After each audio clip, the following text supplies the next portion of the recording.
We're the MMA analysts. Let's talk UFC 310. I'm Calvin. I'm Julian. We're going to cover the prelims and the main card, and we're going to give our picks and our thoughts.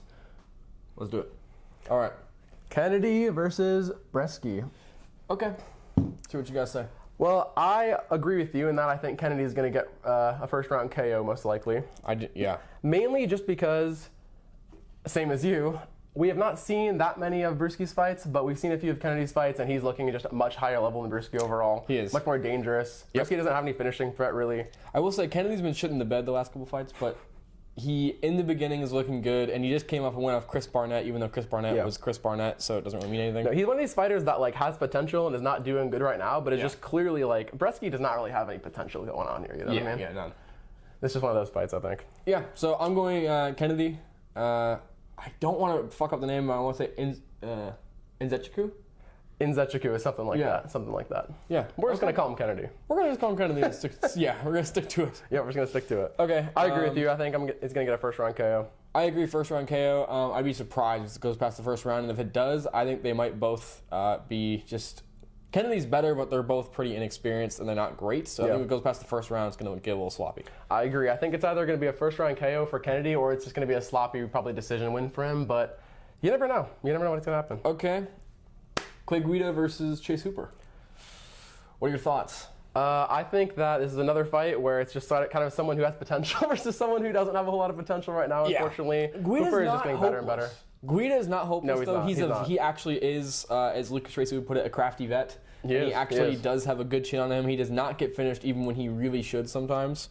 I could see a submission from Chase Hooper because Hooper has really good submissions and he has had a history of really good ones. And I know his striking is getting better. That's why I think if he actually will finish Guida, it will be by submission just because he's better at that and he's done it for longer. And his striking is getting better, but it's still kind of not at that level where I see him just KOing Guida. But Guida's also getting old.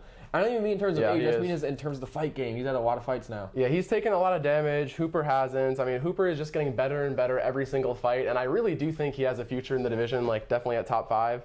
And again, this just sort of feels like that step up that Hooper does need, but is ultimately meant to get him a decision win, you know? Yeah. Or a submission win. Yeah, I do think I actually am leaning towards decision myself. I just think that it's just he's gonna get close to the finish a couple times. I think Guida's kind of experienced enough to get out of them. But I just don't think he's going to be able to get the finish. Yeah, as soon as I heard this fight, immediately I thought Hooper is going to finish him early. But then the more I realized that Guida is that kind of crafty vet, you know. Sponsor us, Body Armor. Please, it would make my dream come true. The more I thought about it, the more I realized that Guida does have that deep toolkit. You know what I mean? He has all these different tools and all these different experiences that Hooper doesn't have. So he probably will be able to fight out the submissions. But I do think that Hooper will beat him overall and get the decision win. I definitely agree with you. All right, so that's 2 for 2. We're agreed. Next up is Chiesa versus Griffin. Oh, it's an interesting one. It's an interesting one. I'm very conflicted on it. I've seen a lot of people falling into the trap of Chiesa's been in here for longer and he's had a bigger name. I think Chiesa has looked like absolute crap his last couple fights. Absolute shit. He has. His loss to Kevin Holland is one of the most pathetic losses I've ever seen in MMA. It looks like he gave up. And let's not forget, he kind of dropped around to Tony Ferguson, almost until Tony got submitted. He was fucking up him. He was fucking him up on the feet. Yeah, let's not forget that Chiesa made some people think that Tony might be back. All right. Yeah, we were all that's not a good look. Oh. I shouldn't be making those sounds watching Tony Ferguson fight ever again. Yeah. So I just honestly think he's overrated, and I think Griffin, while he does kind of shit the bed a lot of the time, he does have some power in his hands, and I have seen him put people to sleep before. I'm just not feeling Chiesa at all anymore. He should retire. He really should. It's long past his time. I'm so conflicted on this one because I do agree with pretty much everything you said, and I'm probably leaning Griffin, but I could also just see Chiesa's wrestling skill and just his base levels of fundamentals in the grappling department just being too much for Griffin. And I could just, but I just don't know if I trust his conditioning right now enough to actually implement those techniques. Yeah. And so I'm probably going to lean Griffin here for a decision win again, but I would not be surprised to see Chiesa get a decision win too, because he probably is a better grappler overall. I just think his time is done. I'm going Griffin, unfortunately, by decision. I think he's actually just going to outpoint him. I want to see him get a KO because Chiesa has really been annoying for a long time, and he's still delusional about if he's a good fighter or not. And now he's just being like, well, I fought in the UFC, so that's a win in my book. Okay. Okay. Yeah, we're picking a lot of decisions here, but that'll change soon. That will change soon. No worries. All right. Next up is Durden versus Van. I'm actually a big Van fan. Really? Yeah, I am. I think his style is really cool. I think he's basically just sort of like a little baby version of Max Holloway. Yeah, I can agree. Just with a less elite chin and not as good a striker. Yeah, like he's like all his stats are reduced, but he's kind of like Max Holloway, and he has that spirit of his fighting style. So I really like him a lot. He has some good output too. He has some good output. Slick hands. His defense is not quite there yet, but it's getting there, getting better every fight. Durden? Oh my God, Durden. I don't even want to discuss this. See, there's nothing much to really talk about with Durden. You know what I mean? Like he's shit. He's Durden. His name's Durden. You know? He's shit. Yeah. So. Again, another probably decision win's going to happen here, I would say. I think Van by decision is a very safe pick, but he could get a KO. Van could get a KO, and also Van could lose because I do think that there's going to be a pretty big size discrepancy between these two guys. So, and Van, we've only really seen him struggle when he fights people that are way bigger than him. So it's actually possible, even though we're saying this fight, is a moot point, that Durden will be too big for Van. I think that is possible. That is possible, but I would say unlikely. All right. Yeah. So we're both agreed. Van by decision? Yes. I'm a little worried about my boy, though. I want to see him go far. Yeah. Next up is the delayed, much anticipated, previously on the main card of UFC 309, I believe. Weidman versus Anders. What the fuck this was doing on the main card of UFC 309, I do not know. That is absolutely insane. Weidman should be in a retirement home by now with Wonder Boy at his bedside. His time is nursing him. His time is done. I have a lot of opinions about Chris Weidman, and it's that his time was done many years ago, and he came back and he looked like fucking Bambi learning how to walk in his next fight. And that's nothing against Weidman. His leg went backwards and it was horrible, and it happened. That was rough. But he's done.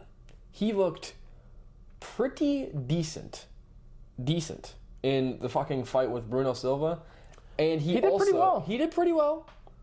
He eye-poked him in a finish. He did. And it was not really looking great. It was a good move up until that point. It was a good move. Like he was still winning, but it wasn't some dominant performance where it's like, well, I can't see Bruno Silva coming back from this. I've seen Bruno Silva survive way worse than that. Yes. So I just think that getting an eye-poke finish does not mean that all of a sudden you're just going to beat people. Yeah. And also, I think that this delay for Weidman, and I also think that not only this delay, I think his delusion about his last win, is just going to go all against him. And I really think he's just going to get finished. I think it's over for him. When I first heard this fight, I was like, Weidman's got this. He's too good at wrestling. And then I remembered Weidman was 40, and I was like, oh, God, Weidman's 40. He doesn't wrestle anymore, man. He doesn't wrestle anymore, really. But then I also remembered that Eryk Anders is so shit. He is. And so I think I'm just going to stick with my original pick of Weidman because I've been agreeing with you too much. So I'm just going to stick with my original pick. I think Weidman can get it done. I think this is kind of a toss-up right now between which one of these men cares more about their fighting career. Yeah. Whoever cares more and is in the gym more is going to win this fight. Ultimately, we don't really know that because they're both kind of shit and washed right now. So I'm just going to lead Weidman. All right. He beat Anthony Silva. He beat Anderson Silva. Right. And I still think that's very impressive. And I'll never forget that moment of being like, holy. I'm going Anders by round 2 KO, but I am a bit more nervous about this just because he was sick and he's the one that pulled out. I'm just worried about what that maybe have done. Right. But I will save that for my excuses after we cover the card. Right. Okay, let's get into the real prelims. First one is Brown versus Battle. I am real excited about this one. I'm a big fan of Bryan Battle right now. He's fun. He's fun. He's fun. He's a cool guy. guy. A lot of fun things, and he just does not give a fuck, which I really respect. He does not care about the crowd. He just cares about getting his money, getting his KOs, providing for his family, and just having fun along the way, which is what it seems like. He's got a very practical mindset for fighting. Yeah, he does. Yeah, and I no think excuses. No, I think this is really a great matchup because I could see other guys winning it. I could see it being a really great, fun war, or I could also see, Battle getting a first-round KO. I could also see that happening because if the skill advantage is too great, I don't think it'll go past the first round. Brown actually does have a good chance. I know he's being underestimated by a lot of people. I don't think this fight, I think that it could go. I think it could go for a couple rounds. I just don't think it's going to. I'm feeling a Battle KO in round 1. I'm feeling like Brown wants to put the pressure on, and we're going to see them go tit for tat. And I feel like Battle's chin is just held up completely so far, and it's not really been tested that badly. True. And I just think that in these pocket exchanges, he's starting to build some actual good experience with this and getting KOs after KO. I think this is his time. I think he's going up. I think Brown maybe. I think it's over Brown. I think second round KO. Early second round. Yeah, I was thinking third or maybe second round KO for Battle. I really could see either guy getting hurt and getting dropped, and I think that they probably will both get dropped at some point in this fight. I think it's going to be a really good fight. Yeah. I'm really excited for this one, but ultimately I think Battle's just a little sharper, a little more fast in the pocket. I think he's just a little more slick with it. I think Randy Brown sometimes like just gets a little shook easily whenever he gets tagged really bad. Sometimes you can see it in his eyes. He's like, uh-oh, and I think we're going to see that in this fight, and Bryan Battle's going to love that. He's going to eat that up. So I agree. I'm going to say around 2 KO for Bryan Battle. I want a good call out from Battle after this. I don't want all this like I'll be whoever's in front of me. I understand you will. We get it, but I actually want to see a call out. I want you to start shooting your shot and start going up in the fucking division because there's some really fun fights for Bryan Battle, and I want to see him. All right, next up is a fight that is very being contested about being on the prelims online, which is Sterling versus Evloev. The fact that it's on the prelims is so funny, but I don't really care. It's funny, but and that is the thing. I'm not a big fan of Evloev and his fighting style. I think he's fluked a lot of wins, and I think that no finishes with as much time he's in the octagon is embarrassing. But he's fighting Aljamain Sterling, who gave, in my opinion, one of the most boring championship caliber fights ever. Aljamain Sterling's a former champion. Is that Calvin Kattar? Against Calvin Kattar. Okay. He's had a couple boring fights, to be fair. Aljamain has had some boring fights, but this was different. This is a former champ moving up on the biggest card of all time with UFC 300, and I shit you not, he's the only one that crapped the bed on that card. He didn't even try to be exciting. I get it. Calvin Kattar did absolutely nothing. It was atrocious. It was an atrocious performance, and I actually I've hopped completely off the bandwagon after it. Hurts my heart. But Aljamain Sterling just did a bit more than nothing. And he's a former champ, and then he was calling it like it was some big win. It was dominant, but against what? Like what are we talking about here? This is this is ridiculous. It was an insanely horrible performance, and it's so bad that I'm happy the UFC is putting him on the prelims. I want you to see the UFC do this more. Oh, Bo Nickel, you give us a shit performance when we play in the main card. Guess what? You're on the prelims again. Oh, Aljamain Sterling, former champion. You give us a performance like that, back on the fucking prelims. Yeah, they're probably just worried it'll kill the momentum on the main card, and it might. It might. I will say, I think there's a tiny chance. Has never gotten to finish. There's a tiny chance this fight's good, but more likely than not, it'll be a relatively low output. We're going to see, I would say, pretty even grappling exchanges. I'm just hoping that one of them gets a submission early on because that would be really exciting to see. Yeah, it would be. It's close though. It is close. I just think that Sterling's not big enough, and I would want to pick Sterling because I think his grappling is actually way better than Evloev's, but his last performance was so bad that I actually just cannot trust it because all I've seen of him at what are we at, 145 now? Yep. All I've seen of him at 145 now is that. And it was horrible. Yeah. I will not bet on that. I would not be surprised to see Sterling get Evloev's back or attempt to get it, but I think Evloev is just going to be too strong, and he's so well-rounded, and I really do think that his striking is hopefully not going to... He's probably not going to get a knockout, but he might expose him at least a little bit on the feet, I think, because Sterling has got some pretty messy technique, and I always think he's going to get punished for it, and he never does, but Evloev was keeping up with Arnold on the feet a little bit, I think he'll be able to tag up Aljamain. Yeah. I think he will be able to. I don't think he's going to put him away, but I think we're going to get a round 3 decision. He's going to get another another not finish on his record. Yeah. What a surprise. Who's surprised? Not me. So yeah, I agree. Evloev via 3rd round decision for sure. Yeah. I'll see it. All right. Next, we're going to go with Luque versus Gorimbo. I'm actually very excited for this one, but also very dreading this one because I love Luque, but I'm just afraid that his time is done, Calvin. I'm really afraid. It might be done, and this is kind of a deciding factor for me because he looked so... I've never seen a fighter be so tough and so good look so done and so given up than in the fucking Buckley fight. Yeah. He was just so giving up. Yeah. God, it hurt to see. Hurt to see. Like you can see in his eyes. I love Luque. Yeah. Luque is one of my favorites. Like, oh my God, his celebrations, his KOs, his KO over Bilal Muhammad still makes me smile to this day. It's great. Yeah. It's just he's absolutely fantastic, and he gave an absolutely horrible performance in his last fight, and for that reason, I am not going fucking anywhere. I'm going Luque again, and I'm going 2nd round KO, I think. I wish I could agree with you, man. I wish I could see it, but I just have a bad feeling this one, boys. I have to. The Silent Assassin's going at it again, man. He's getting the kill, man. And I just want to see him get one last one. He knew he was training for Nick Diaz, so I feel like he was ready to be like, he came into a fight thinking he's going to win, and I think his mindset is still going to be there. I will say I do like Themba for Luque because I do think it's winnable, and I do think that there is a chance Luque can just chin Themba. Yeah. But the reason I'm going to go with Themba is because I think he's just going to be right now too physically overwhelming for Luque, and I think that he's just going to do a classic Themba Gorimbo performance of like looking just dominant enough on the feet, but not really dominant on the feet. He's just big, and then also a lot of grappling, a lot of smothering. I don't think Luque is getting submitted, but I do think that Gorimbo is probably going to get a decision win. Or a late finish, I would say, from the top. Where Luque gives up again, but please don't give up again. Luque, please don't give up again. All right. But I'm worried. I'm ready to see it. Yeah. I am. Okay, I guess we're disagreeing on a couple of them now. Yeah, that's good. That's good. Now, a slightly less depressing matchup. Oh, yeah. Reyes versus Smith. Listen to me now, everyone. It's happening. It's happening. The Reyes title run is happening. It's happening. I cannot fucking wait for it. He is going to get all the way to Alex Pereira, and then he is going to be put absolutely unconscious. It's going to be beautiful. It's going to be beautiful. He's going to make it to the title. Look at that man. Look at that man's face. Oh, man. Oh, don't even, I can't even look at it. It's too scary. Too scary. I do think that Alex Pereira will get the best knockout of his career on Dominick Reyes. And because we see that happening, Reyes just has to win his fight here, and also Smith is just bad. This is could be seen in bad taste, but it's really not in bad taste. This is a legitimate fear. I honestly am worried for Reyes' life going into the Alex Pereira fight. There is a chance he could just cease to exist. Yes. So let's hope that doesn't happen. But I do think that we will get a Johnny Walker-esque horrible KO if he fights Alex. Yeah. But he's not fighting Alex Pereira. He's fighting Anthony Smith. He's fighting Anthony Smith, you guys. And he'll be fine. I think he'll be Reyes okay. just beat Jacoby. And Jacoby's not half bad. And Jacoby clearly outstruck Khalil and then got robbed. And then let's just bring that up. Jacoby beat Khalil, who gave Alex Pereira a test. And also, not only that, he's done. I do think that Reyes was getting chinned a lot. He was getting chinned by mostly good people. The Span KO is unforgivable. Span is horrible, but besides that... That's a blemish. Besides that, he's getting flatlined by Yuri.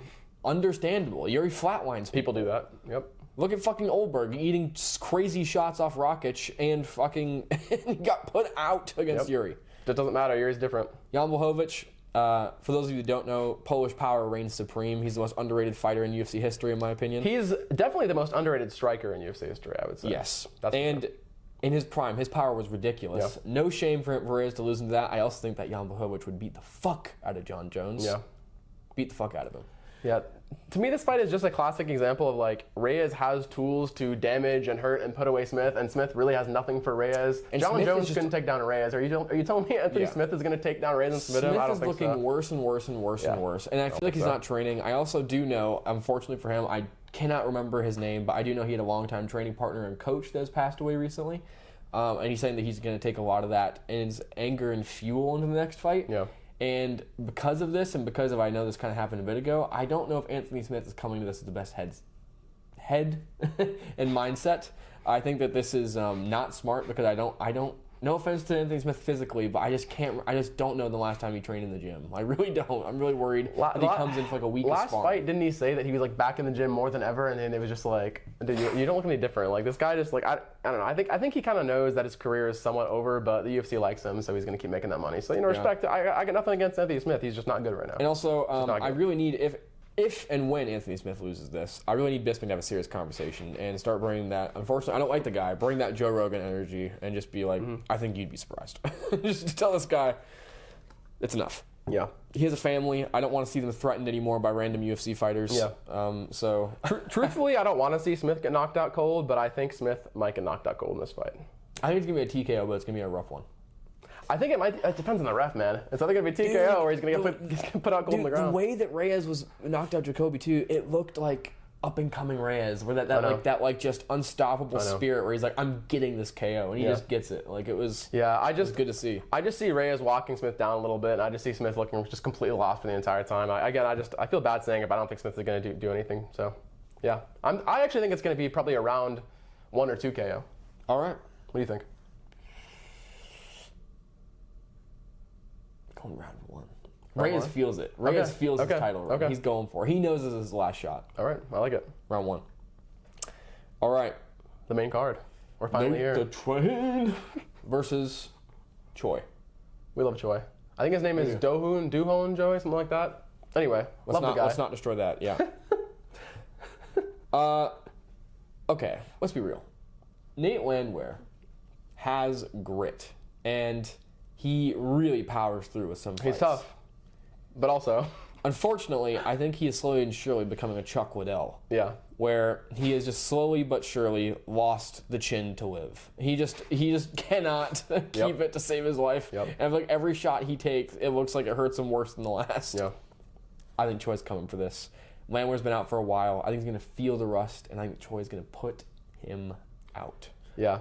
I could see this fight going either way again. I'm also going with Choi. I think that he is just better. Also, he sparred Alex Pereira recently and did better than anybody else in the entire gym. So I'm holding him in pretty high regard at the moment.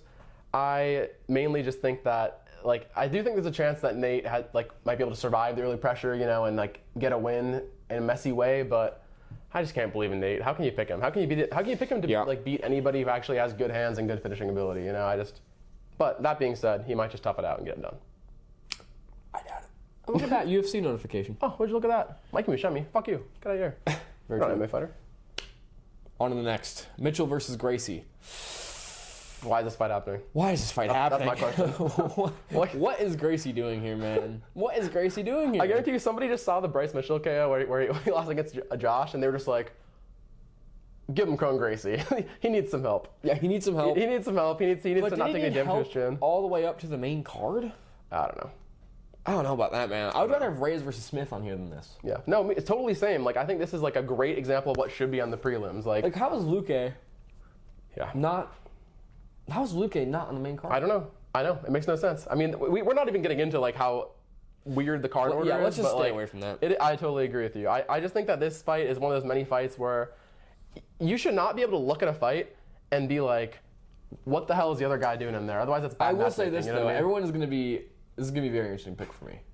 I think Gracie knows that the family name is on him. He's going to put it all on the line one more time because you can't lose like this again. And I think that is going to get him squarely in the beginning of the second round. And that is when I think all the fight, all the family prowess and energy is gone.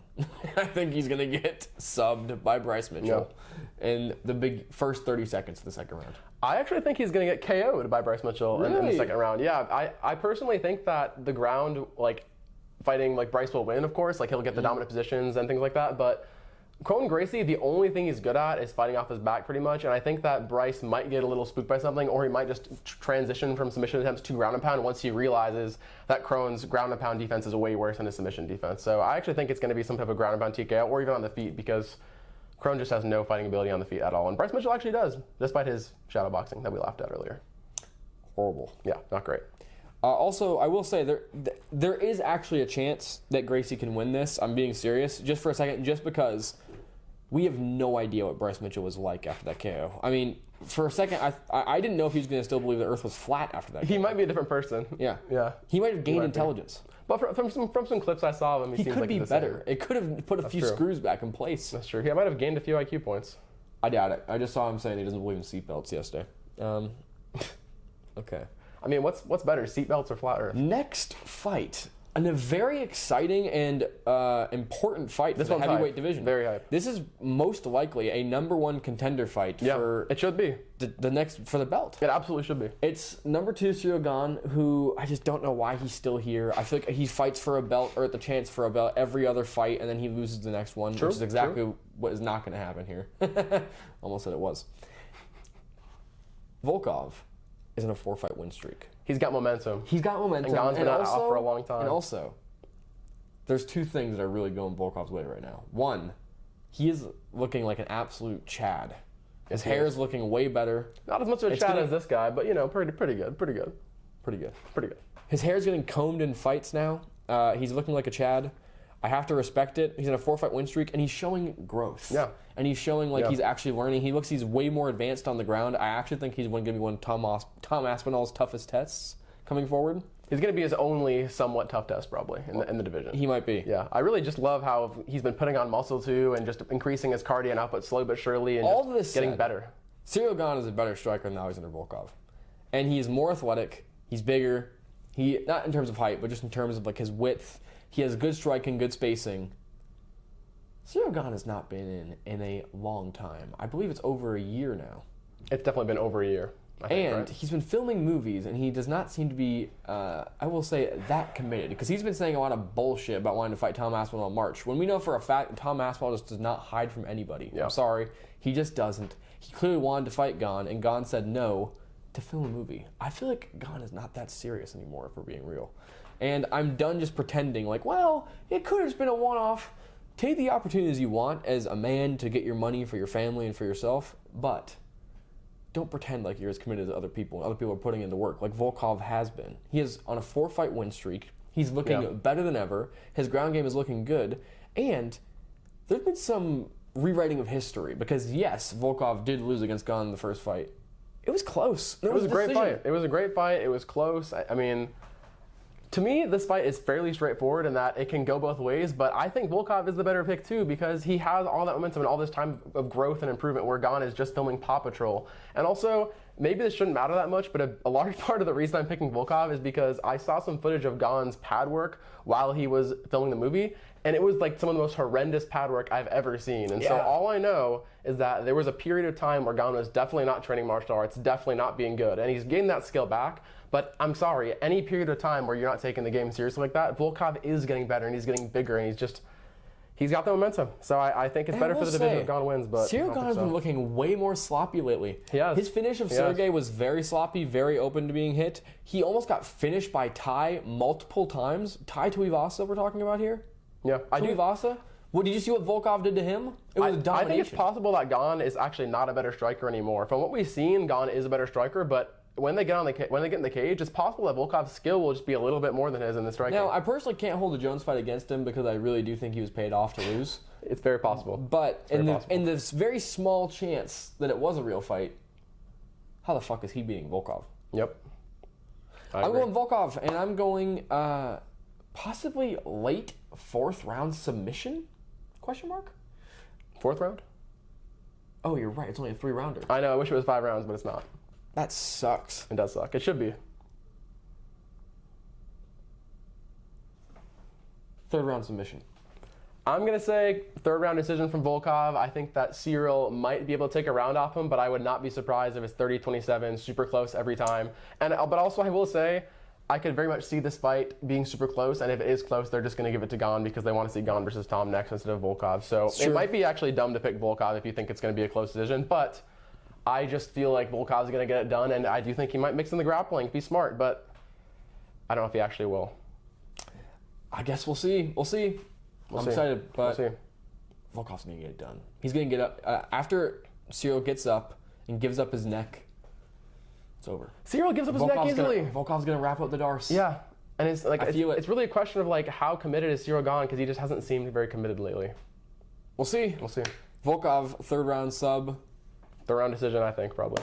All right, let's go on to the co-main event of the evening. A very, very interesting fight. Hype. Undefeated versus undefeated. I love these matchups. We don't see this very often. Love it. This whole card is feeling like people that need to fight people. This is feeling right.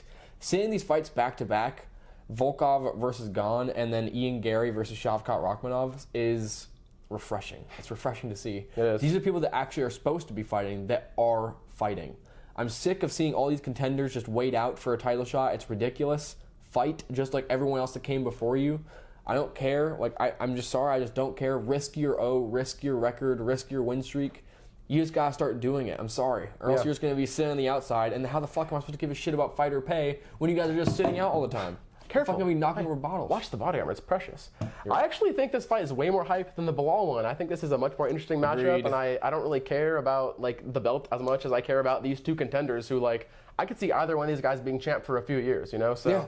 And both have potential to grow going forward. Ian Gary, obviously more so. I think he's only 26 years of age.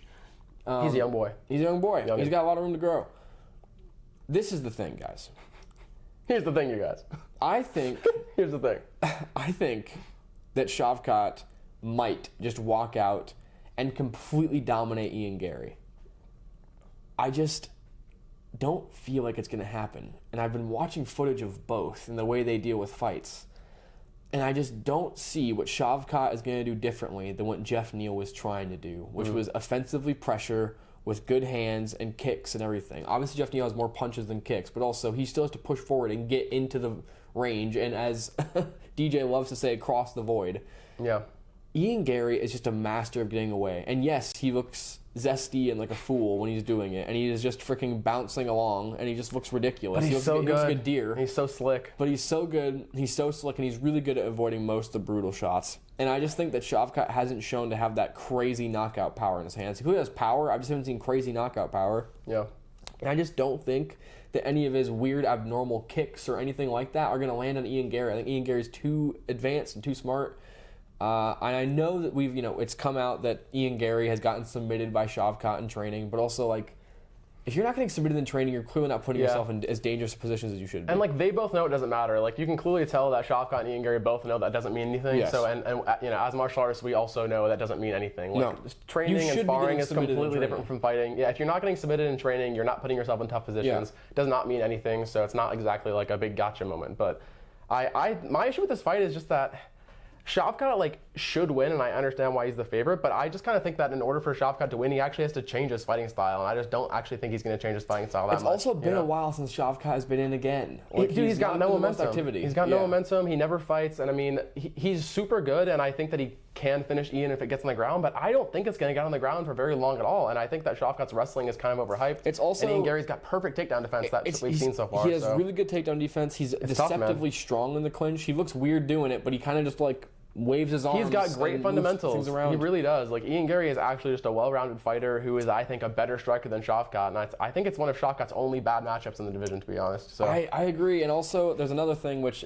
we should take into account. It's not crazy, and I never put so much stock into this like a lot of fucking people do, including Dagestani fans. Charles Oliveira is in Ian Gary's corner, and they have been training partners for a while now, and they clearly are working well together. Oh, yes. I think that if this gets down to the ground with Shavkat, I don't know if it's best to favor Shavkat. There's a chance that Ian Gary could catch a submission. Yes, he somehow fumbled that one versus MVP, but Ian Gary seems the guy that would, when he messes up, fix his mistake and get better at it. I could totally see himself redeeming himself with a rear naked choke this fight. I'm actually really interested to see how the guard game plays out and how the passing works and how the top pressure works, and I'm really interested to see, like, because Shavkat clearly has great top pressure once it gets down. Amazing. So, like, if Ian Gary can get him off or if he can throw up submissions, that will say a lot for Ian Gary's future in the division, because we do believe in him, and we do believe that if he keeps growing, he can stay a top 5 and maybe even be a champ. So 100%. We'll see. We'll see what happens. It's a great fight. I'm excited. I'm going Ian Gary by 4th round KO. And I must say, this decision and pick was made before Ian Gary made his prediction for 4th round KO. It just happened to line up. Yep. Maybe he's right and we're on the same page about this. I really think that he is going to draw Shavkat in, and he's going to do his thing where he goes away. And I think that if Jeff Neal was advanced enough, I just rewatched the fight just to do some little fight analysis.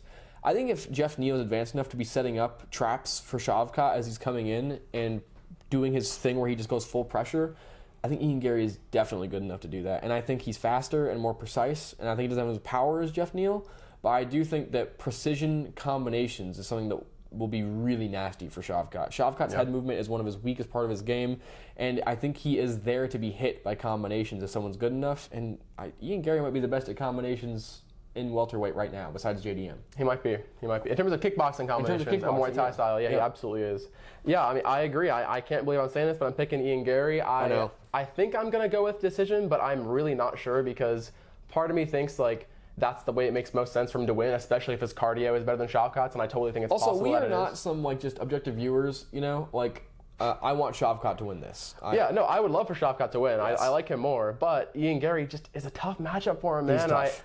I'm believing in Ian Gary's durability, because I think he's been on that pea protein. I think if he's been eating he's getting his good fats in. I think he's been fixing his diet a little bit, because he was looking flabby for a while. And I really think that Ian Gary's going to impress a lot of people. And I think he's going to take some shots. He's going to take some body shots. I don't think he's just going to fold like the soy by people think he is. I mean, he's a top level fighter, you guys. Like, he's not just going to fold from a body shot from Shavkat. I mean, maybe he will. Maybe that's aged badly, but I think it's going to be a decision or a very late finish for Ian Gary, 4th or 5th round. But I don't see. Like, I see Shavkat winning by breaking Ian Gary, whereas I see Ian Gary winning by catching Shavkat with a really good shot and then finishing with a combination. You know what I mean? And I just think I know which one's more likely. Well, Shavkat we'll gets see. hit. We'll see. Shavkat gets hit. He gets hit more than Ian Gary does. But we'll see. I want Shavkat to win, and good fight. I think it's going to be close. I think it's actually going to be really close. advanced fight, and it's going to be it's always very rare to see two good prospects fight each other. We usually see just the prospect putting their new tools against the vet's old tools a lot of the time, or we see these two prospects that are new, and this is like, usually the ideal scenario. We get them in their prime when they're fighting, and we both see both of their styles mesh. But also it is kind of exciting to see two younger fighters that are kind of growing and still learning fight, because it's just doesn't happen very often. When it does happen, it's just it's like it's good styles too. It's a race. It's a race to the belt. Like, these are two rats fighting. Yeah, and it's like these are not like just two guys who are just okay and not like getting any finishes or not putting on good performances. Like, these are two guys who look good and like are doing good. They're not just like getting boring decision wins. So I think this is gonna be a fun fight. I really do. I'm excited. Me too. All right. Last but not least, this Pantoja one versus Asakura. This one is rough, you guys. I really, really want Kai to win because this division is so dead, but having Pantoja as your first UFC fight is just a cruel and unusual punishment. I don't understand how that happened. I don't understand. I think this is... I told Julian this when we first learned of this fight. This fight just smells like a failed star. I'm sorry. I don't think Kai's bad at all. I just think that he is... I think there's a difference between his actual fights and the highlights you see on YouTube and on Twitter. Also, his aura and charisma and personality makes him seem like he's this like... world-class thing. And in Japan, that's how he's viewed because he's the king of Ryzen. But you guys, like, this competition in Ryzen is just not that good these days. And, like, Kai's mostly just putting away random chubby short guys. And I don't care who needs to hear it from where. Besides Glory Kickboxing, the best strikers in the world are in UFC. I'm not talking about boxers because I don't believe in hugging. Well, Muay Thai. Aside from Muay Thai. And aside from Muay Thai as well, because there are some amazing Muay Thai fighters. But UFC now has the best caliber fighters in the world. And especially... It does. When you start getting the lower weight classes, they're the best. They're just the absolute best. They're so sharp, so fast. I mean... And Pantoja is just looking goddamn elite lately. I know the Eryk fight was close, and a lot of people question that. It could have gone either way, I think. It could have. I just think that Pantoja is way too much of a veteran these days. I think he's just looking better and better with the weight cut. And I think he has something to prove this fight. I think he's getting it. I think he's getting this win. I think, unfortunately, I love Kai Asakura, but it might just be Pantoja by any way he wants. All these things that he's been doing to his opponents in Ryzen, they're just not going to work against Pantoja the same way. Pantoja's grappling level is so far beyond anybody he's ever faced. His scrambling, his top pressure, it's just different. And Kai's been looking really good, to be honest, in terms of his takedown offense, but the way that Pantoja moves is just going to be a little too much for Kai, especially for the course of 5 rounds. Kai's not going to knock him out, I don't think. Yeah. His hands are not that great, and the way, again, he gets finishes with his really good knees, his soccer kicks to grounded opponents. And even if that was legal, I don't think it would work against Pantoja. Pantoja is just so much more... He's got this level of hustle. Yeah. Like that people, that his opponents in Ryzen don't have. Like, you can see when people's in Ryzen, when they get to the ground against him, there's a moment of like, where they think, okay, what should I do against him? Because he's a dangerous opponent. Pantoja's not waiting. Pantoja's always going forward. He's always transitioning. He's always fighting. I think Asakura's cooked. I think he's done. Too. I think that it's going to be on the feet for maybe about half a round. And I think that Pantoja, we're either going to find out if Pantoja and Asakura are on the same level, which means there's a chance Pantoja's going to put him out in the first extended combination. Yeah. Or we're going to see Asakura land some big shots and Pantoja just not like them and be like, you know what? I'm going to take him down quick and just see what his ground game is like. And I think he's going to find out really quick what his ground game is like, and it's not going to be on his level at all. I think I see either a first-round KO or sub from Pantoja. I see a quick one here. I think Asakura's striking and his like very forward pressure is just going to force one of the two outcomes. Unfortunately, I agree. The best pick is probably a first-round finish, either on the feet or standing. Or on the feet or on the ground for Pantoja, but I do think that there is a chance that Kai can last a little longer, but only if he plays it really safe. I think that if he fights the way that he fights, which is not that safe, it shouldn't go past the first round. I mean, Kai fights. He's a crazy man too. These are two crazy individuals, and that's why this is a fun fight. But they should have given Kai a few more opponents first. They should have let Kai build up his grappling. I just think one. I think one they should have brought one Kai in, and I think a good person to fight would have been like, I don't know, Royval, something like that, just to kind of ease them into it. Someone who's just a level... Make a big fight, still make it a huge fight. A level below Pantoja. Yeah. Like, Pantoja's clearly established that he's the best in the division, so why do you have to give this upcoming star, like, such a hard matchup? I just don't like it. Yeah. Yeah. All right. I'm going Pantoja, most likely by first-round sub. I think I agree. It's probably Pantoja by first-round submission. Yeah, all right. Unfortunately. Hopefully he lasts longer than the first half of the round. I guess we'll see. We will see. It'd be nice to get an extended dogfight. As much as people shit on Pantoja, I want him to get his love because I think he really is an exciting fighter. He's a dog, man. And compared to some of the champs we have right now, he's one of the most exciting. and I want to remember these good days while they're still here. So I'm really excited to see him. Also a shaved head. He's looking pretty scary. He's looking pretty scary lately. He's got the Alex Pereira drip going on at the press conference. We just watched that before this. He's looking pretty good. Hope you guys liked the predictions. Show a little class, subscribe. If you liked the video, thumbs up. If you didn't like the video, thumbs down.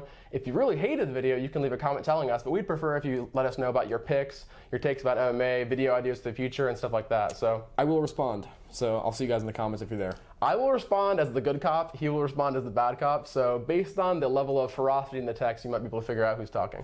All right. See you guys next time. It's almost time. It's almost time. There you go.